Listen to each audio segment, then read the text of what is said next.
കണ്ണൂർ നടുവിലിൽ യുവാവിനെ കുളത്തിലെറിഞ്ഞു കൊന്ന കേസിൽ സുഹൃത്തുക്കളായ 2 പേർ അറസ്റ്റിൽ. നിരവധി കേസുകളിൽ പ്രതിയായ പുത്തുകൊണ്ട് സ്വദേശി മിഥിലാജും ഷാക്കിറുമാണ് പിടിയിലായത്. കഴിഞ്ഞ മാസം 25-നാണ് പടിഞ്ഞാറേ കവല സ്വദേശി പ്രജ്വലിനെ കുളത്തിൽ മരിച്ച നിലയിൽ കണ്ടെത്തിയത്. നടുവിൽ എരോഡിയിലെ കുളത്തിൽ പ്രജ്വലിന്റെ മൃതദേഹം കണ്ടെത്തിയതിനു പിന്നാലെ പോലീസ് നടത്തിയ അന്വേഷണത്തിലാണ് മരണം കൊലപാതകമാണെന്ന് സ്ഥിരീകരിച്ചത്. കുളക്കരയിൽ കണ്ടെത്തിയ ഭക്ഷണാവശിഷ്ടങ്ങളാണ് വഴിത്തിരിവായത്.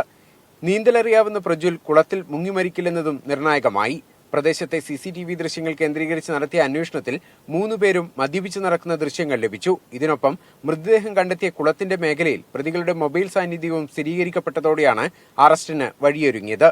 കുളക്കരയിലെ മദ്യപാനത്തിനൊടുവിൽ മൂവരും തമ്മിൽ കശപിശ നടന്നിരുന്നു.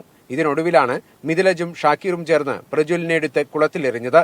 മാസങ്ങൾക്ക് മുൻപ് എക്സൈസ് സംഘം കഞ്ചാവ് കേസിൽ മിഥിലജിനെ അറസ്റ്റ് ചെയ്തിരുന്നു. കൊലപാതക ശ്രമം, പോലീസിനെ ആക്രമിക്കൽ അടക്കമുള്ള 10ഓളം കേസുകൾ പ്രതിയാണ് ഒളിവിൽ കഴിയുന്നതിനിടെ പിടിയിലായ ഷാക്കിർ എന്ന് പോലീസ് പറഞ്ഞു. മീഡിയ 1 കണ്ണൂർ.